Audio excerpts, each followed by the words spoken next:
Paano kung may bahagi ng universo na may mundong tulad ng daigdig? Isang mundo na maaring tirahan o marating ng tao balang araw. Bago tayo mangarap sa ibang planeta, dapat muna nating unawain ang pinakamalapit nating kapitbahay. Si Saturn na may kakaibang singsing at bagyo. Si Venus, isang nagbabagang bitag at ang mga misteryosong exoplanet na libu-libong taong liwanag ang layo. Alam natin ang marami tungkol sa kanila, pero kasabay nito, halos wala rin tayong alam. Sa episode na ito, tampok ang pinakakamangha-manghang katotohanan, totoong misyon sa kalawakan, at mga misteryong nananatiling walang sagot. Sa mga planeta ng solar system, may isa na talaga namang namumukod-tangi sa mga karaniwang bagay sa kalangitan. Ito ay si Saturn, ang higanteng gas na may mga singsing, na ang mga batong singsing nito ay nakikita kahit mula sa daigdig. Kahit na ang distansya sa pagitan nito at ng mahamog na higante ay 1.2 bilyong kilometro. Hello! Mag-subscribe ka! Ang higanteng planeta ay kahanga-hanga, hindi lang dahil sa singsing nito. Kahit malaki ito, mas mababa ang densidad nito kaysa tubig. Kaya nagagamit ng siyentipiko ang halimbawang Saturn na lumulutang sa malaking palanggana. Sa isang polo ng bagay sa kalawakan, may kakaibang polygon na bagyo na nagdudulot ng maraming pagtatalo dahil sa pinagmulan at hugis nito.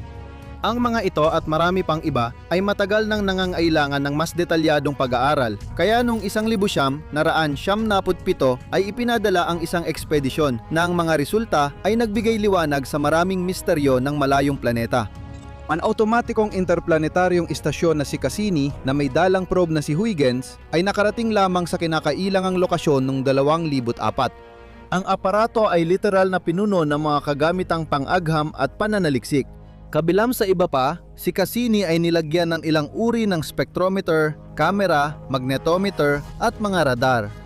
Dagdag pa, nilagyan ng sasakyan ng iba't ibang computer at nuclear thermoelectric generator dahil hindi sapat ang liwanag ng araw sa malayong planeta para magamit ng probe bilang enerhiya.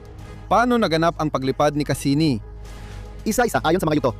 Sa simula, pinabilis niya ang kanyang sarili gamit ang Venus at ginawa niya ito ng 2 beses noong 1998 at 1999. Pagkatapos, dumaan ang sasakyan malapit sa daigdig sa bilis na 19 na kilometro bawat segundo at iniwan ang malapit na hangganan papunta sa Jupiter at Saturn. Pagdating sa destinasyon, si Cassini ang naging unang artipisyal na satellite ng planeta. At tumagal ang misyon ng mahaba-habang 20 taon na nagtapos noong Setyembre 2017. Ano ang nakita at naipadala ng aparato sa panahong iyon? Nakakagulat pero hindi. Noong 1982 nang nagsimula ang paggawa sa aparato, hindi rin nung inilunsad ito mula sa Cape Canaveral noong 1997 at kahit nung naging satellite na si Cassini noong 2004. Walang nag-akala na tatagal ng ganito ang misyon. Sa simula, plano lang na manatili ang sasakyan malapit sa Saturn hanggang 2008 pero nalampasan ng probe ang lahat ng inaasahan. At ang desisyon na tapusin ang proyekto ay ginawa lang dahil sa karaniwang kakulangan ng gatong. Halos lahat ng alam natin ngayon tungkol sa planeta ay dahil kay Cassini. Ang unang ginawa ng aparato ay kinumpirma ang isa sa mga prinsipyo ng pangkalahatang tsura ng relativity. Ang mga resulta ay nagpakita ng pagkaantala ng signal at pagbabago ng frequency noong ang probe ay nasa kabilang panig ng araw. Ano pa ang mga kawili-wiling detalye na tiningnan ng maalamat na space probe? Mga spokes sa mga singsing. Unang iniulat ng Voyager probe ang fenomeno na ito at kinumpirma naman ito ng Cassini. Ang spokes ay parang multong guhit na perpendicular sa mga layer ng singsing. Batay sa celestial mechanics, dapat mabilis masira ang formasyon ng maliliit na alikabok, ngunit nananatili pa rin ang mga spokes hanggang ngayon. Maaring konektado ito sa malakas na magnetic field ng planeta. Nagkakaroon ng impresyon na ang paglitaw ng mga pahalang na guhit na ito ay dulot ng isang mabigat na bagay na nasa planeta. Ngunit walang maaring maging bundok sa Saturn dahil wala itong matigas na ibabaw, kaya nananatiling bukas ang tanong. Bagyo sa higante. Ang isa pang phenomenon na pinag-aralan ay ang malakas na bagyo sa hilagang polo ng Saturn. Ang paglitaw ng isang higanteng hexagon na may perpektong hugis at may diameter na 25,000 kilometro ay hindi maipaliwanag ng kahit ano. Nagpadala ang aparato ng datos sa Earth tungkol sa bagyo.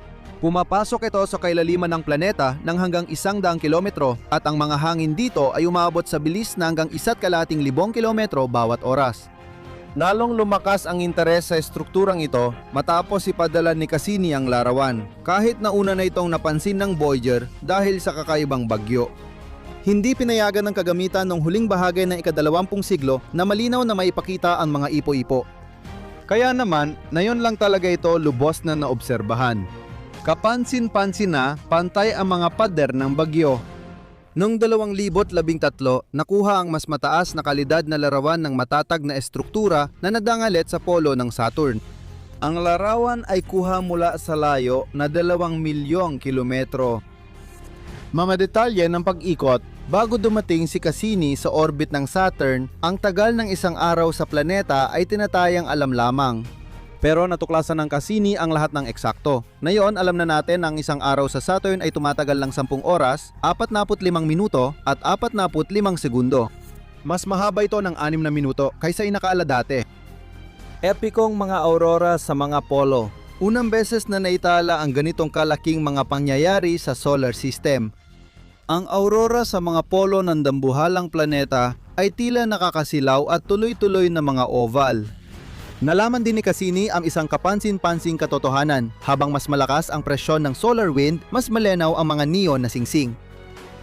Mga kidlat sa Saturn. Bukod sa mga aurora, naitala rin ng aparato ang napakalalakas na kidlat sa Saturn. Madalas itong napapansin lalo na tuwing may mga bagyo. Bukod kasi sa heksagono, sa magulong atmosfera ng higante, laganap ang mga bagyo saan man. Ang isa, halimbawa, mula sa malayo ay parang usok ng sigarilyo. Natuklasan ng aparato malapit sa Ecuador ng Saturn ang panandaliang bagyo na may lawak na planetaryo at vortex na may diametrong 5,000 kilometro. Napakaraming singsing. Isa sa mga gawain ng Cassini ay pag-aralan ng mahiwagang singsing sa baywang ng planeta na pumupukaw sa isipan ng mga siyentipiko mula pa noong panahon ni Galileo. Tiyak nang natuklasan na ang mga singsing ng Saturn ay isang kombinasyon ng iba't ibang uri ng mga formasyon na binubuo ng mga yelong, batong at alikabok na mga partikulo.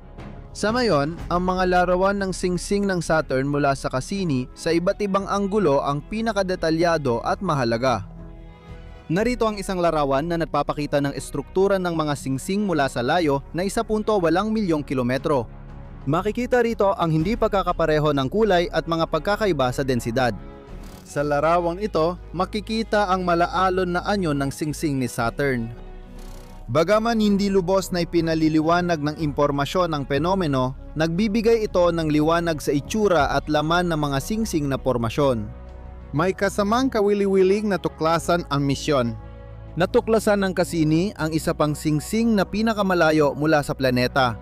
Natuklasan ng aparato noong 2009 ang singsing ng Phoebe na may diametrong humigit kumulang 13 bilyong kilometro. Ang Saturn ay isang planeta na nagtatago ng maraming lihim. Dahil sa Cassini, marami sa mga ito ay bahagyang nalutas. Ganito nakita ng isang orbitang aparato ang planeta noong ika-2 ng Enero 2010 gamit ang makitid na ang gulong kamera mula sa layong 2.8 milyong kilometro. Sa oras ng pagkuha, may humigit kumulang 7 taon pang natitira ang buhay ng probe. Maingat na pinlano ang pagkamatay ng AMS kahit pwedeng nasira na ang aparato sa simula ng misyon nung dumaan ito sa singsing ng higanteng planeta. Mula sa lupa, mukhang makinis ang mga ito, pero sa totoo lang, kung kahit isa lang sa mga piraso na kasing laki ng bahay ay tumama kay Cassini na tumatakbo sa bilis na 110 kilometro bawat oras, matatapos agad ang misyon na nagkakaalaga ng $3.4 bilyong sa mismong sandaling iyon. Sa kabutihang palad, mas tatagal pa bilang artipisyal na satellite ang probe. Dumating ang malaking katapusan noong 2017. Bago tuluyang lumubog sa nakamamatay na atmosfera ng Saturn, 22 beses pang dumaan si Cassini sa pagitan ng panloob na singsing at planeta na nagbigay daan sa natatanging mga larawan. Ano nga ba ang huling larawan ng masipag na sondang kamikaze? Ano ang nakita ni Cassini bago siya sumisid sa kailaliman? Bago tuluyang mawala ang signal noong Setyembre 15, 2017 sa ganap na alas 14:50 ay 5 ito ang nauhanan ng larawan ng aparato. Dito nagtapos ang isa sa pinakamahalagang misyon sa kasaysayan ng kosmonautika, pero umaasa tayo na hindi ito ang huli dahil hindi pa ito ang katapusan. Napansin mo na ba ang isang napakaliwanag na bituin sa itaas ng abot tanaw tuwing gabi? Kung oo, malamang na natanong mo na rin sa sarili mo, ano nga ba yon? Maaring magulat ka sa sagot. Dahil hindi naman ito bituin, kundi planeta. Hindi ka nagkamali ng dinig. Ang bagay na ito sa langit ay ang pinakamalapit na planeta sa mundo, ang Venus. Oo, ito ang tinawag batay sa pangalan ng Romanong, Diyosa ng kagandahan. Sa tingin ko, nagpadalos-dalos ang mga Romano dito. Lumabas lang pala ng bahay, makikita mo na siya. At kung meron ka man lang kahit mahinang teleskopyo, kapag tiningnan mo si Venus gamit ito, makikita mo, wala kang makikita dahil balot ng makapal at di matagos na ulap ang planeta. Sa totoo lang, matagal ding inakala na sa likod ng mga ulap na yon ay masiglang may buhay, katulad dito sa daigdig. Pero noong 1970, ang probe na Venera 7 ang unang lumapag sa ibabaw ng tinatawag na magandang planeta at pagkatapos ay nakunan ng mga kamera nito ang isang kakaibang tanawin. Ang unang patunay na hindi pala kaibigan ng planeta ay ang katotohanang tumagal lang ang aparato nang wala pang 20 minuto sa ibabaw nito. Bago yon, nagpadala ito ng datos ng atmosfera ng Venus sa daigdig sa loob ng 33 minuto. Ang Venus nang walang pagmamalabis ay maaring tawaging tunay na sangay ng impyerno sa solar system. Ang temperatura sa ibabaw nito ay maaring umabot ng 460 degrees Celsius. Pero baka magulat ka sa planetang ito hindi lang sa mainit na pagtanggap. Halimbawa, walang magnetic field ang Venus at umiikot ito pabaliktad kumpara sa karamihan ng planeta. Ang kanyang kapatid sa kasamaang palad ay si Uranus na nakahiga lang sa kanyang tagiliran. Pero hindi pa dyan nagtatapos ang lahat. Isang pag-ikot sa axis nito ay umaabot ng 243 araw sa Earth. Kasabay nito, ang isang taon ay tumatagal lamang ng 225 parehong araw sa Earth. Sa ganitong mga kondisyon, ang haba ng araw at gabi ay umaabot ng kabuuang 117 buong araw sa Earth. Dito sigurado kang magkakaroon ka ng sapat na oras para makatulog ng maayos. Wala ring buwan na kasama ang planeta. Bagamat pinaniniwalaan na dati ay mayroon ito. Saan napunta ang buwan ng Venus? Wala naman talaga itong pinuntahan. Nandyan lang siya sa tabi. Ayon sa maraming astronomo, posibleng dating buwan ng Venus ang Mercury. Ngayon, mag-isa na lang ang dalawang planeta. Ngunit kadalasan, hindi kaakit-akit sa karaniwang tao sa mundo ang mga teknikal na katangian ng isang bagay sa kalawakan. Mahilig ang mga tao na pukawin ang kanilang imahinasyon at subukang ilagay ang kanilang sarili sa kalagayan ng ibang mundo. Tungkol sa huli, masasabi nating sigurado. Ang klima sa Venus ay nakamamatay para sa atin. Kahit anong gawin mo, kailangan pa ring sumangguni sa opisyal na datos para magkaroon ng ideya tungkol sa planeta. Ang ating mainit na kapitbahay ay bahagyang mas maliit kaysa daigdig, 75% ng diametro ng planeta. Ang masa nito ay 81% ng masa ng daigdig. Dahil dito, halos pareho ang grabidad ng planetang ito sa nararanasan natin dito. Kung sakaling mapunta ang tao sa natutunaw nitong ibabaw, hindi niya mararanasan ng gaan tulad sa Mars. Kung sakaling si Elon Musk ay magpasyang maghukay na lagusan tumago sa Venus, aabutin ka lang ng 3 hanggang 4 na araw para malampasan ito. Ang presyon ng atmosfera sa Venus ay parang nasa 900 metrong lalim ng dagat. Pinipipisil nito pati ang carbon dioxide na nagiging kakaibang dalawang mukang bagay, isang supercritical na likido. Ang napakalakas na natural na presyong ito ang dumurog sa Venera 4 na probe kahit nasa taas pa ito ng 28 kilometro mula sa ibabaw ng planeta. Dahil ito sa pagkukulang ng gumawa ng makina. Ang totoong presyon sa planetang yon ay 73 atmospheres na hindi inasahan ng mga nagdisenyo ng aparato kahit sa kanilang pinakamasamang panaginip. Sa mga susunod na pagkakataon, sa pagbuo at pag-equip ng mga Venusian probe, isinasaalang-alang na talaga ang parameter na ito. Ang mundo ng Venus ay isang matinding init kung saan madaling matunaw ang tingga. Kasama pa ang nakakasakal na greenhouse effect na dulot ng napakakapal na ulap na binubuo ng carbon dioxide at nitrogen, pati na rin ang mga bakas ng sulfuric acid. Ang atmosfera ng planeta ay bahagi ng global na bagyong umiikot ng tuloy-tuloy sa milyon-milyong taon. Umaabot sa 140 metro bawat segundo ang bilis ng hangin sa gilid ng mga ulap, ngunit halos hindi ito maramdaman sa ibabaw ng planeta. Sa Venus, kumikidlat at umuulan ng asupre, pero hindi nito naagnas ang balat ng planeta dahil sumisingaw ito bago pa tumama. Dahil sumisingaw agad ito. Sa daigdig, ang ganitong uri ng pangyayari ay tinatawag na virga. Ang maraming mga probe na dumaan o pansamantalang lumapag sa Venus ay nagbigay daan sa atin na kahit papano ay masilip ang impyernong ito. Sa pangkalahatan, nahahati ang ibabaw ng planeta sa dalawang kontinente, ang Ishtar Terra at Aphrodite Terra. Ang probe na Magellan, na hirap makalusot sa makakapal at di madaling mapasok ng mga ulap, ay nagawang makuhanan ng larawan ang mga tanawin sa Venus. Sa larawan, makikita ang mga daluyan ng lava, sinaunang bulkan, daan-daang bunganga at hanay ng bundok tulad ng pinakamalaki sa Venus, ang Maxwell Montes na may taas na humigit kumulang 11 kilometro. Ang Mount Everest ang pinakamataas na punto sa daigdig na bahagyang mas mababa sa 9 na kilometro ang taas. Ito ang pinakamalamig na lugar sa planeta. Hindi lalampas sa 380 degrees ang temperature rito at kalahati lang ng nasa ibaba ang atmospheric pressure sa tuktok. Hindi ba't parang resort ito kumpara sa impyerno sa ibaba? Ang Venera 3 ang nagatid ng unang colored panoramic na larawan ng planeta na nagpapakita ng kalawangin, butil-butil na lupa at madilim na kayumangging basalt na bato. Sa totoo lang, medyo marami, hindi hihigit sa 500 milyong taon. Ang probe ang tumagal ng pinakamatagal sa planeta, 2 oras at 7 minuto habang nagpapadala ng mga kawili-wiling larawan at di inaasahang tunog na parang kulog at kakaibang putok bago naputol ang transmisyon dahil sa matinding klima ng Venus.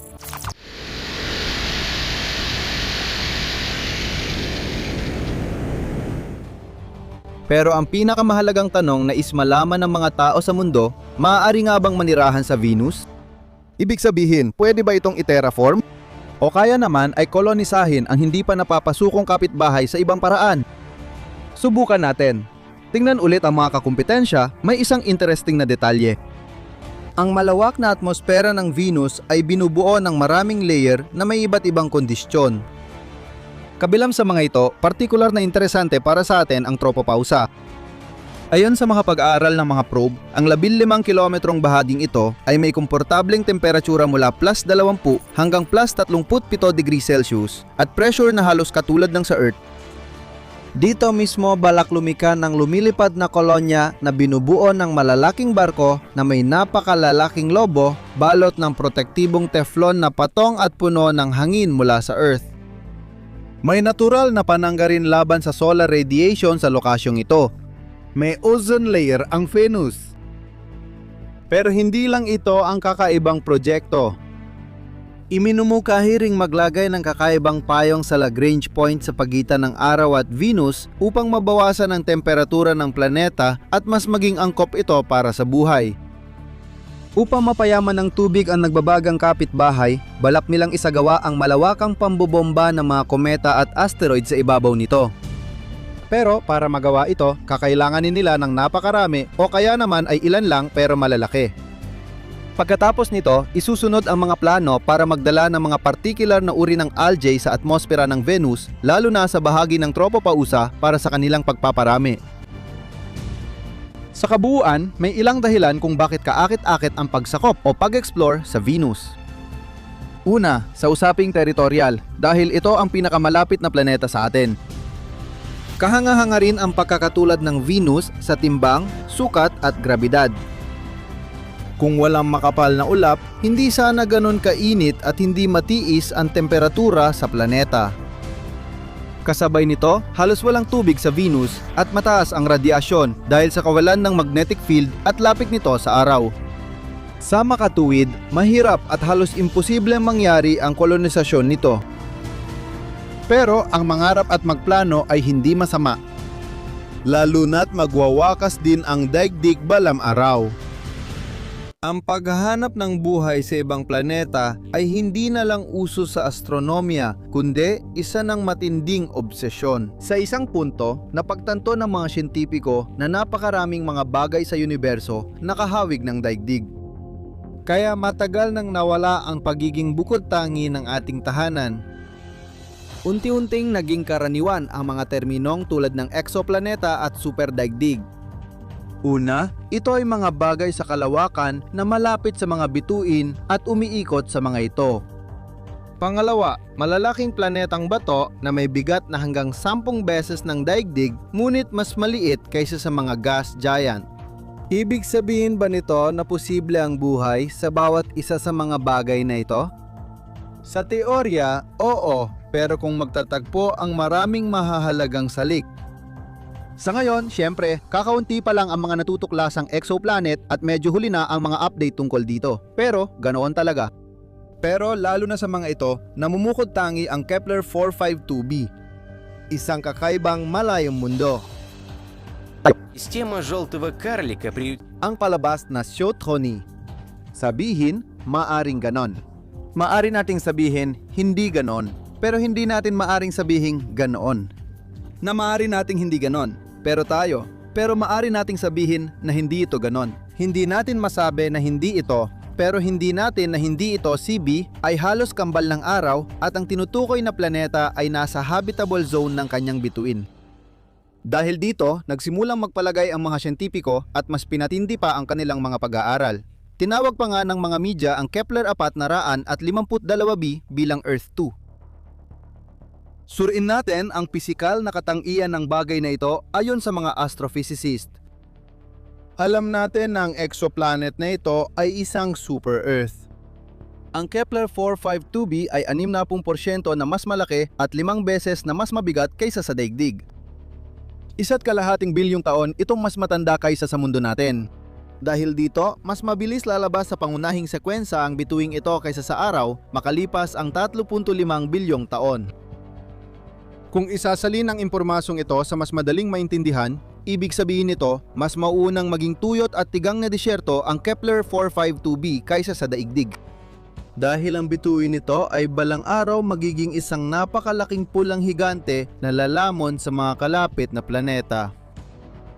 Pero dahil mangyayari pa ito sa napakatagal na panahon, kung ikukumpara sa buhay ng tao, wala namang hadlang para ituring natin ang Kepler 452b bilang isang posibleng kandidato para sa pagiging tirahan at maging sa posibilidad ng buhay.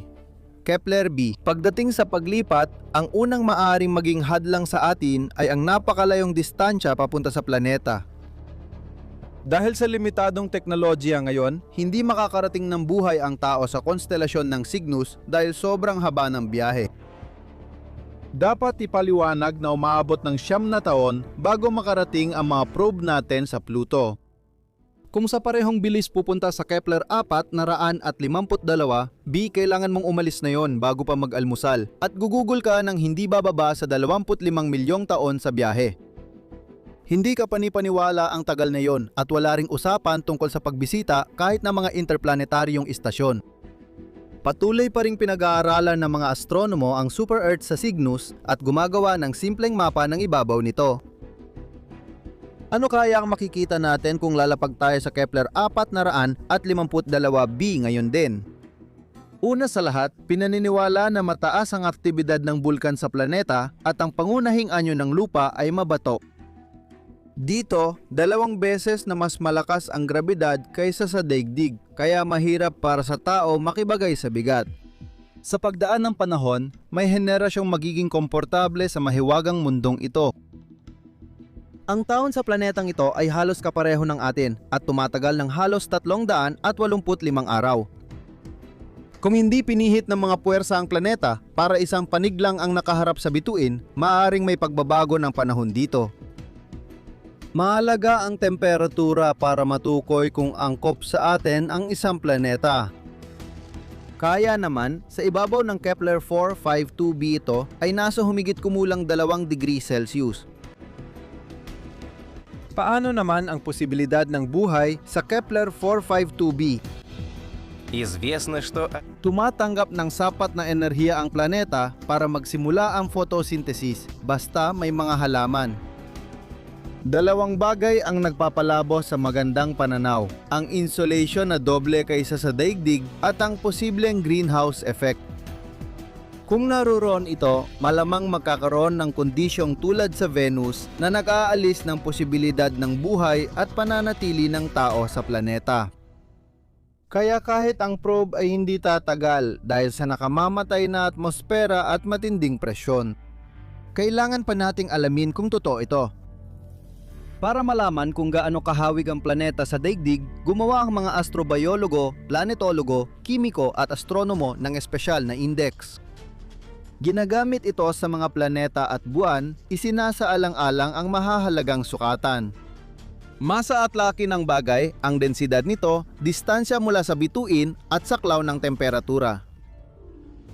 Halimbawa, ang ating buwan at Merkuryo ay may mahinahinang tsansa na maikumpara sa daigdig dahil wala silang atmosfera at may matitinding pagbabago ng temperatura.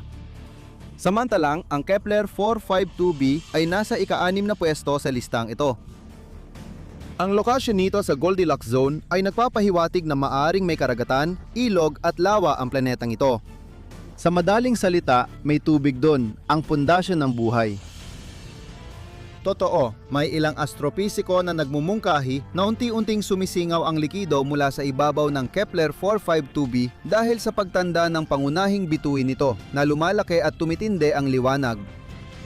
Sa kasamaang palad, ang napakalayong distansya ng bagay na ito ay hindi nagpapahintulot na makagawa ng mas tiyak na mga konklusyon. Bukod sa Earth Similarity Index, may isa pang parameter na ginawa na may kaugnayan sa kakayahang tirhan ng mga celestial na katawan. Sa talahanayang ito, isinama rin ang mga katawan ng solar system kung saan nangungguna si Titan, ang pinakamalaking buwan ng Saturn na may marka na 0.64. Iginawad ang titulo sa buwang ito dahil sa iba't ibang organikong sangkap at hinalang presensya ng aktibidad ng mikrobyo. Ang Planetary Habitability Index para sa Kepler 452b ay hindi pa natutukoy dahil sa kakulangan ng impormasyon. Ayon sa PHI, isinasaalang-alang ang uri ng ibabaw, anyo ng lupa, dami ng natatanggap na enerhiya mula sa bituin, maayos naman ito para sa Kepler 452b, pati na rin ang pagkakaroon ng atmosfera, magnetic field at tubig. Tungkol sa huling tatlong parametro, hindi pa alam ng mga siyentipiko, ngunit patuloy ang masusing pagmamasid at hindi humuhupa ang atensyon ng siyentipikong komunidad sa daigdig dalawa.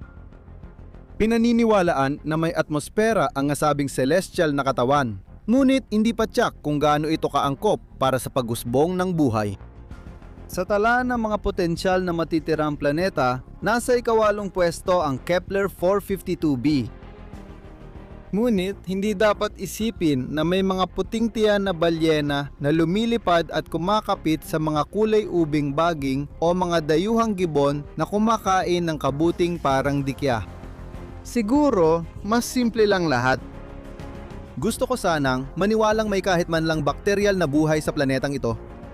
Tunay na tagumpay ang makahanap ng bakas nito. Habang hinihintay ng mundo ang balita mula sa Kepler 452b, mag-i-imagine muna tayo at iisipin kung ano kaya ang mga kondisyon sa malayong daigdig dalawa. Subukan ninyong isipin na nandito kayo sa planetang ito at isulat ang inyong mga hinuha. At syempre, huwag kalimutang mag-like at i-click ang kampanilya. Sa ganito, malalaman namin gusto ninyo ang video at mauuna kayo makatanggap ng updates sa channel.